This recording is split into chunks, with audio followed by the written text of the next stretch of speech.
Well, hello, and thanks for joining me. My name is Lorianne Smith, and my author name is Lorianne Smith Tornerup.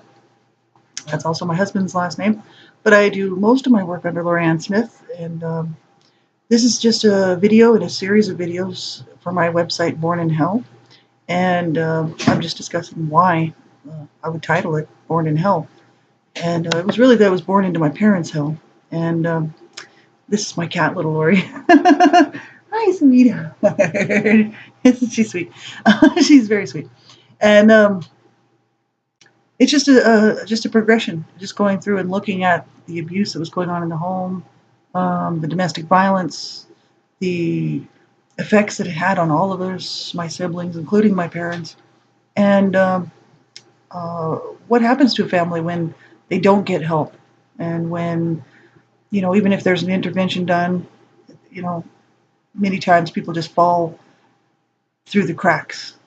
And so this is why I'm doing this.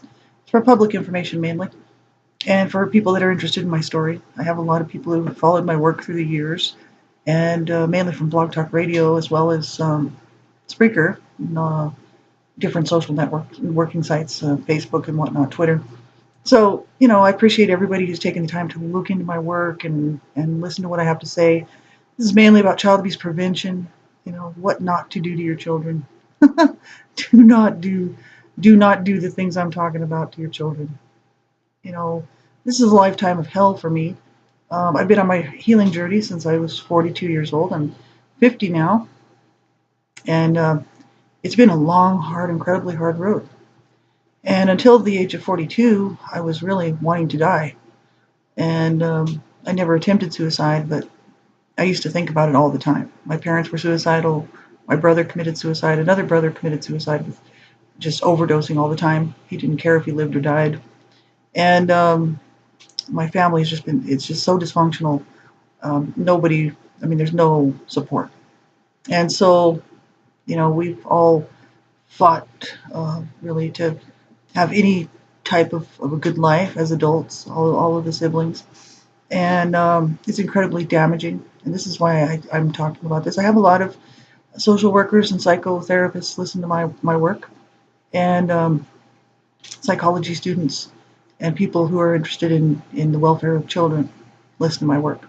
So I appreciate everybody who's tuning in and checking this out. Um, I place warnings on all my stuff. My work is graphic. It's explicit mainly. I'm talking about child abuse and abuse, domestic violence, and sexual assault, everything to do with violence and abuse. And in these shows, I do a lot of biblical stuff too, and those are fine. But this is the explicit stuff, graphic, and you have to listen and you have to watch at your own discretion. I'm talking about topics that can make people very uncomfortable. It made me more uncomfortable to be abused than it makes me to talk. That it makes me uncomfortable to talk about them. It's not a pleasant subject. I don't really enjoy it. It's something I've had to live with my whole life, and I've had to face it and deal with it every single day. So I'm used to it. And but a lot of people, if you're not used to hearing things like this, it can make you feel uncomfortable. And so I'd say, if the topics of abuse make you uncomfortable, don't watch the show. Please don't watch the show. Don't listen to my stuff. And if you're a survivor of abuse, you need to be careful, because information like this can trigger you and can cause you to regress in your healing journey, which you don't want. And so you have to be sure you're safe enough, far enough along in your healing journey, you know, to be able to listen to something like this and hear what I'm talking about, and not have it put you farther back, from making some progress in your healing journey. So I'd appreciate it if you'd be careful what you're listening to, and turn it off if you think it might bother you. And children under the age of 18, minors under the age of 18, youngsters, please have an adult or some sort of parental adult consent before you listen to my work. I'm all about child protection, child safety. That's my main concern, obviously, to stop child abuse. And so I just ask that you have somebody listen to my work and then see if it's age appropriate for you, because I don't know how young the people are that are listening to my work and my videos, my audios, and reading my books and different things. And I would appreciate if you would have an adult check it out, a trustworthy adult who you can trust, and may help you to make that decision whether it's age appropriate for you. So we'll get right into this. We're looking at ages 9 to 10. And we left off yesterday. Actually, at least I'm doing this in a progression. So I did the yesterday's show yesterday and looking at the child sexual abuse, which is very difficult to do. And that's that in itself, um, you know, was enough to cause me to go over the deep end, along with, let alone all the abuse that I was suffering at the hands of my mother mainly, some from my dad, but mainly my mother. And so, it is what it is. I had to stuff it. I had to push it down inside of me and not allow myself to feel these feelings that I was having of complete despair, and complete horror and complete, you know, devastation that the child sexual abuse caused.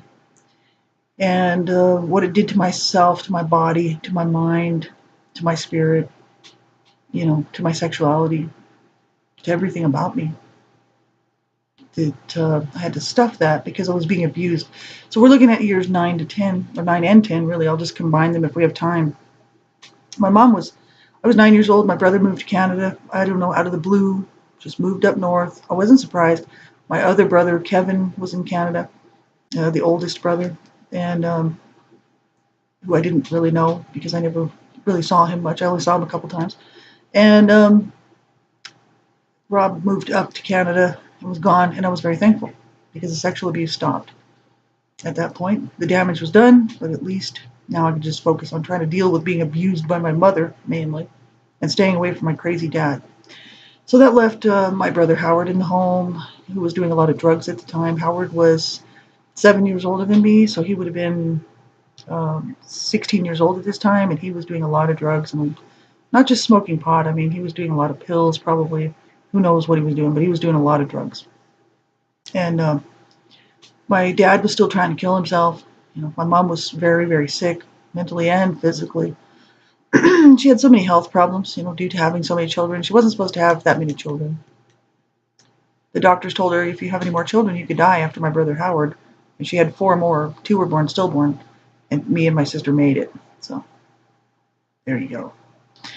So I'm here, I'm 9 years old, unwanted, just not at all being looked after properly. And my mom's very sick at this point. After my brother moved to Canada, she ended up having to have surgery for hernias. She had hernia problems with her intestines, that she would get these strangulated hernias. And it was probably from fighting with my dad, because my dad was raping her all the time. And she was always trying to fight him off. And I wouldn't doubt that didn't have something to do with it, because he was a sick SOB.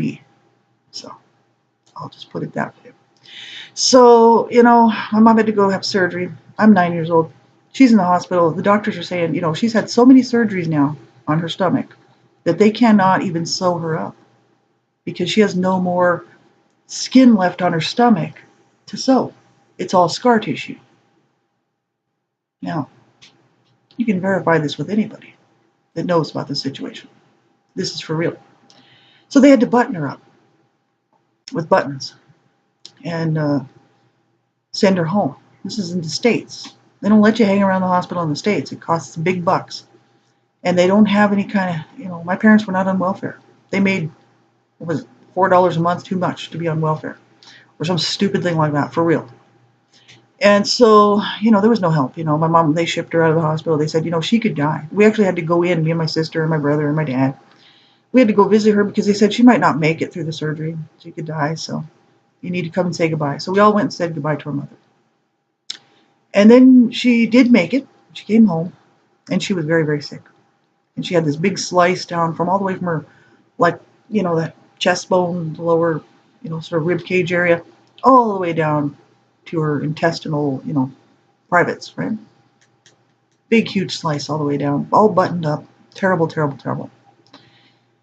And the doctors had told us, and actually told my older sister, who was now, she was 5 years older than me, 5.5 years older than me, so she was 15, that my sister would have to be the one to look after my mom and me.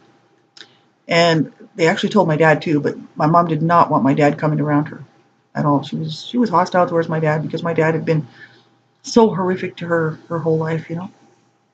She didn't want him around.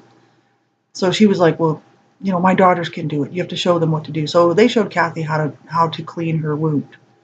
So because I was young, I was too young. So I was watching. I knew what they were doing. I knew what she was doing, but Kathy was responsible for that. So Kathy had to clean her wounds. So she made it. She survived, and it was a miracle, really. And was I happy? Of course. I never wanted my mom to suffer. I never wanted to hurt my mom. I never wanted my mom to hurt me. I wanted my mom to love me. I loved my mom very much, and she knew that. Um, yeah, so I was glad that she made it. And later on that year, she was still healing from this surgery. It was actually, I mean, it couldn't have even been a month maybe after she got home from the hospital. And my dad was in her room one night. I'm 9 years old, and I'm sleeping. It's dark. It's nighttime. And I hear my mom telling my dad, no, Warden, over and over again.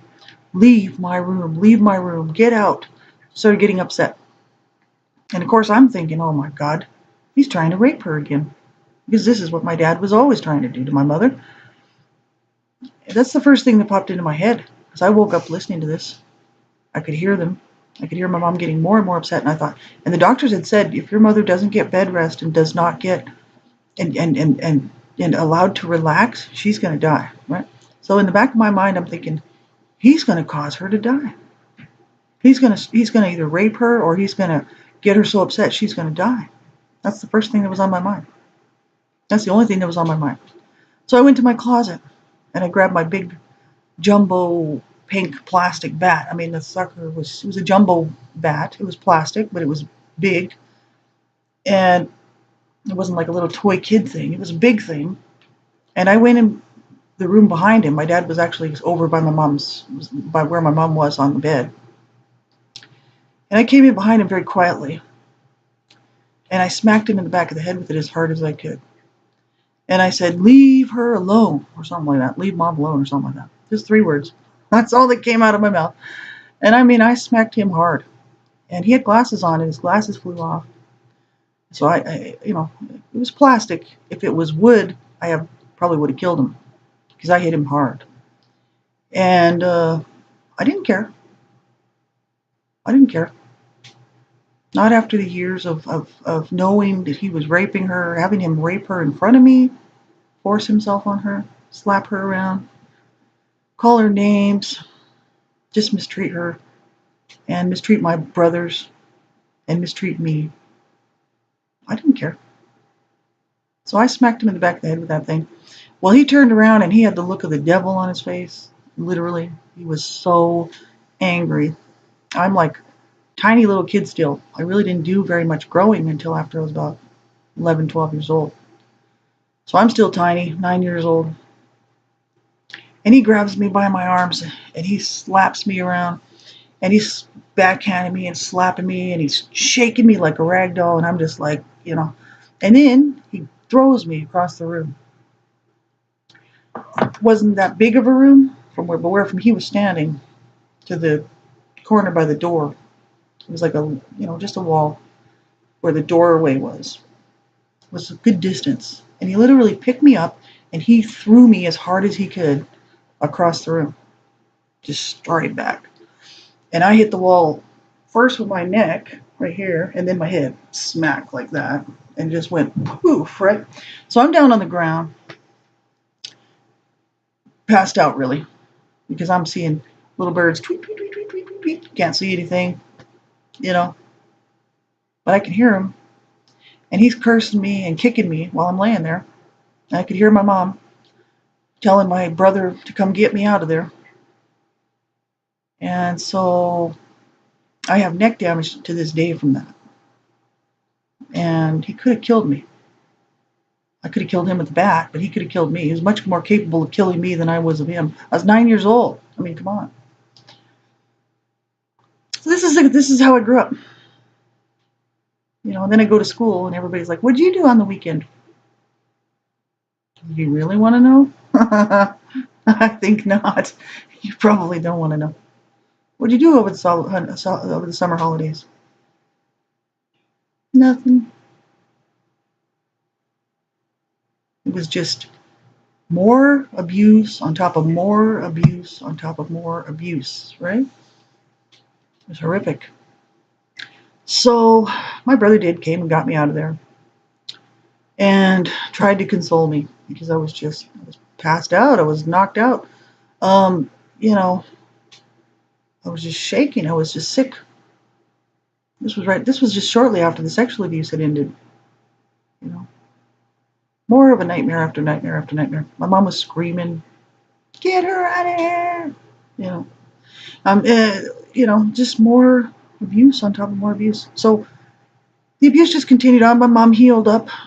I started sleeping with a big knife under my mattress, like a steak knife, and it wasn't that big of a knife, but it was like a good sized steak knife with serrated edges on it. And I thought, if my dad, because my dad was always threatening to kill us. He was always threatening that he should kill the family and then kill himself, suicide and stuff. And I thought, it's either going to be him or it's going to be me. And it's not going to be me. It'll be him. This is what's going on in my mind. So I started sleeping with a knife under my mattress. And I thought, I'm not taking any more stuff. I'm not taking any more, like, got to protect myself, right? And I just could picture him coming in at night and killing me or something. That's what was going on in my mind.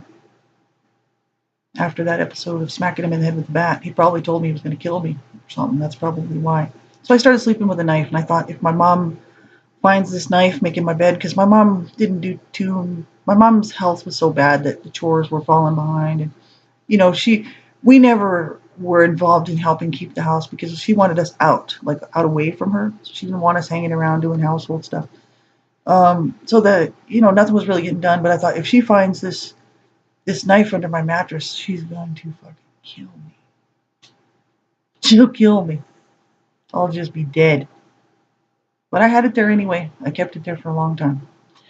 And so that year just rolled along. My mom's health kind of got a little better. She started to heal. The abuse didn't stop. She, just because I tried to help her out and took a bat to my dad's head, I thought that should buy me some brownie points. I thought that should matter. That should count for something. She might appreciate the fact that I went to bat for her, right? And that I would stand up to protect her, right? And it didn't matter at all. It didn't make any difference. And she just continued to abuse me. I turned 10 the next year. I detailed this in A Life of Death, The Redemption, because this beating that I took from her was so horrific that I'll never forget it. I'll never forget any of them, really. But I'm sure there's a few that I've forgotten somewhere in there because she was steady beating on me. But this one was so bad that I'll never forget it. And I was 10 years old, and my nephews were over playing. And this is graphic. And we were on the monkey bars in the back. We were renting this house in Hill House on Indian School Road. We were still there. We lived there for quite a few years, actually, from the time we moved back from Canada when I was 7. And then we left there. We moved out of there when I was about 11 and a half. So we lived there about 4 years, 4.5 years, something like that, in Hill House. And there was a little sort of a small children's place that had monkey bars in the backyard. It was a strange little globe type. It was like a hectagonal thing, and it had lots of little places like metal bars going over so that kids could climb on it and stand on it, right? And it was just part of the house we were renting. And so we were out there playing on that.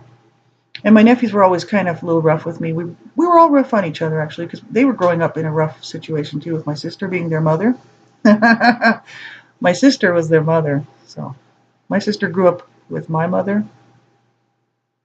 Get the dysfunction, the abuse, right? She was heavy-handed. She was mean to her children. She loved them, though. I'm sure she did. At first, she didn't. She told my mom she did not want those kids. So I was always calling them brats, those brats, and they, putting them down, running them down. But I know in her heart, I'm sure that she loved her sons. My sister's passed away now. She died of cancer.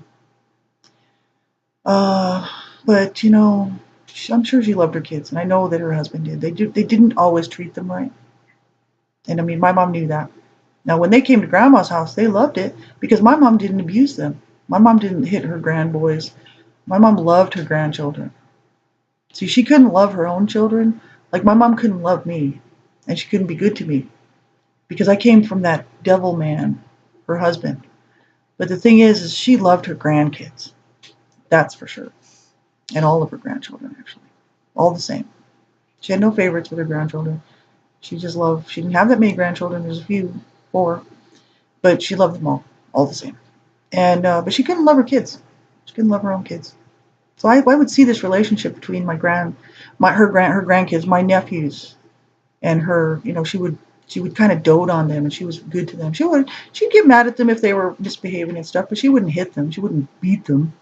You know, she always tried to do nice things for them when they were around. You know, which I really wasn't really all that jealous about. It was just kind of like, why doesn't she treat me that way? How come I'm getting the backhand, and they're getting the, oh boys, you better settle down, you know? So I was kind of like, I don't know, they must be special or something. So, and I was just the brat, always the brat, right? Well, my nephews were pounding on my head, pound, pound, pound, pound, pounding on my head all the time. And always in the back of the car, it didn't matter where we were going, they were steady pounding my head. And my mother had bashed my head in, and my mother had cracked my skull. And so I was tired of them pounding on my head. I was tired of people pounding on my head, right? After a while, you just get tired of it. I was like 9 years old, 10 years old. I'm sick and tired of people pounding on my head. So I got mad at my nephews and I stomped into my room and I said, stay out of my room.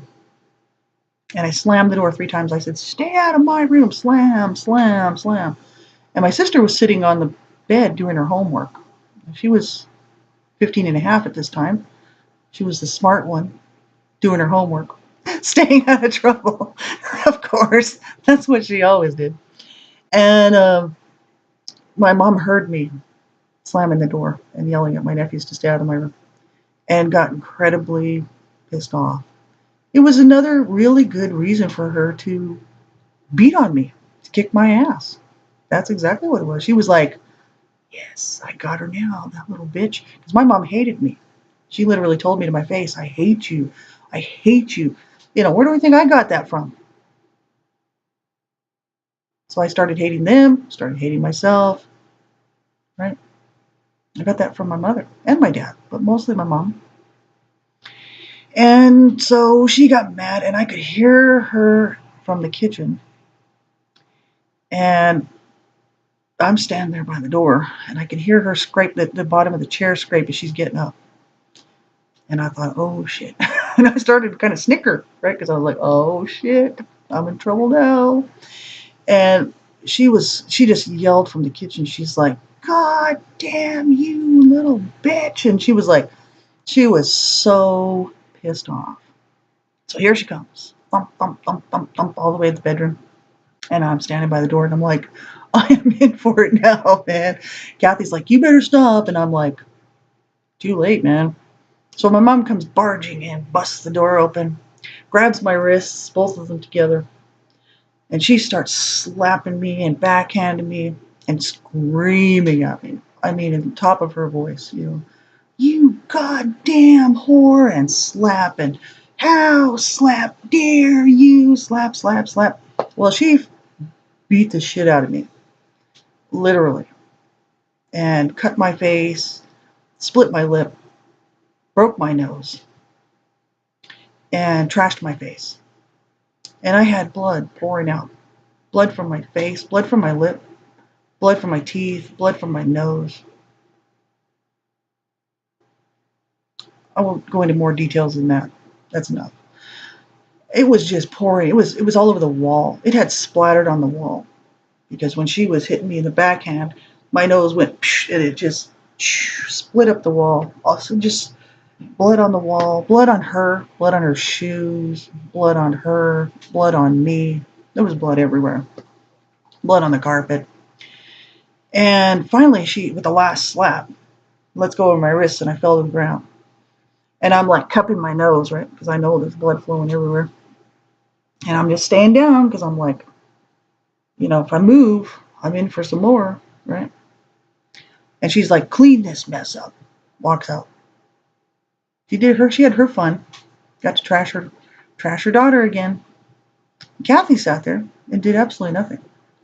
And I told a friend of mine, my friend knows the story, and she's helped me get through a lot of my issues. My friend Kate Mitchell, who's really studied and done a lot of work in university and different things with psychoanalysis and different stuff like that. So she's really kind of like a therapist, really.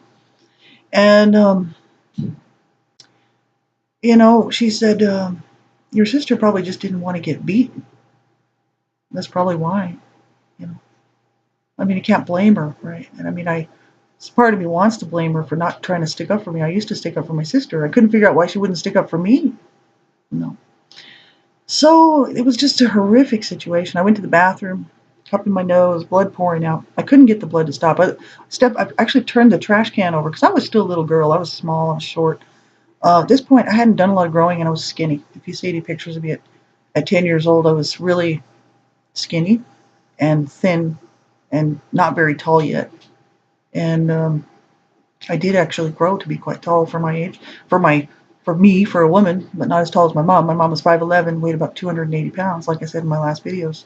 She was a huge woman, almost 6 feet tall, and when she hit you, man, you knew it. And so I turned the trash can over because I wanted to see my face with the damage done. I looked in the mirror and I literally almost puked. I almost vomited. I could not believe the damage that she had done. And I'm just sitting there and the blood was just flowing. So I'm grabbing toilet paper. Blood's all over the sink by now. It's on the floor. It's everywhere I'm walking in the bathroom trying to figure this out. And it won't stop coming. And so I leaned forward. It just gushed out. I leaned back. I swallowed a bunch of it, gagging on it. And I started to freak out. My sister came in. And she's like, you got to pinch your nose and you got to lean forward. And I'm like, okay. So I pinched my nose and leaned forward, with the cloth and with the bloody toilet paper. And she left the room. And I just remember just thinking, they've killed me. They've killed me. They've killed my spirit. They've killed me. And I went out to the hallway from the bathroom. Just 2 seconds later, within a few minutes after this episode, my mom was back in the kitchen sitting at the chair, sitting at the table. And I went out into the hallway and I said, why don't you just go ahead and kill me? With this big wad of Kleenex here, sopping up the blood. I was like, why don't you just go ahead and kill me? I said, you've killed me already. And I went back in the bathroom and I sat down on the floor because I couldn't get it to stop bleeding. And so what does she do? She screams like a banshee. She comes running with the belt and she started beating me with the belt. This is round 2. And I didn't care. I was like, I'm dead anyway. What the hell does it matter? 10 years of this garbage, 10 years of this crap. I'm dead. It killed me. So I didn't care. I just sat there. I'm like, just dish it out. Give it. Kill me if you want to. I don't care. You've already killed me. She was like, I'll kill you, you rotten little bitch. And just whipping me with this belt. So my brother Howard came, got the belt away from him. And that's 10 years old. So this is why people just think that's discipline, right? My family was like, she's such a brat. Smack her. Am I supposed to forgive them as a Christian? Yes. But in my heart, God knows my heart, I really don't want to. I don't think they deserve my forgiveness. The reason that I think they don't deserve my forgiveness is because they never asked for it. They never said they were sorry. They knew what my mom was doing to me, and they never said they were sorry. They never, they weren't responsible for it, my siblings, except for one who raped me. But the others, they were just bystanders, they didn't participate in the abuse. My brother slapped me a couple of times, Howard, but he thought I was ditching school when actually I had a school note to be away from class. But he saw me outside the school grounds and came up and slapped me a couple of times because he's like, I'm telling Mom, and he did. But I had the note. So that saved my ass. I was like, man, it was dangerous to live in my house. But the reason that I do what I do is because child abuse is deadly. And my mom, the beatings that she dished out could have killed me. And I just want people to know that it's incredibly wrong. And for anybody to think that this kind of treatment is okay,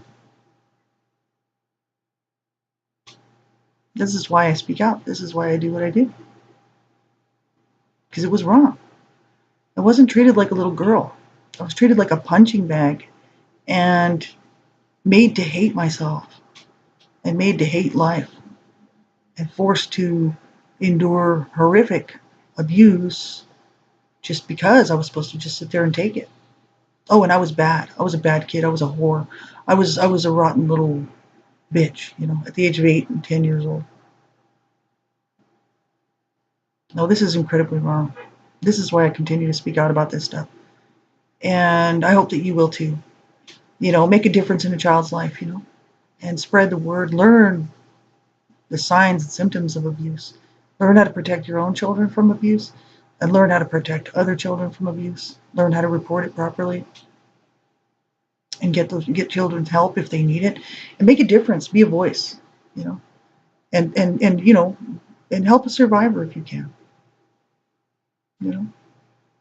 And if you're a survivor listening to this, like I said in my last show that I did here yesterday, you need to win this fight. You need to win this battle with me because this is my victory. They didn't kill me. They couldn't kill me. And they couldn't even get me to kill myself because I'm still here. I hit my 50th Jubilee year, and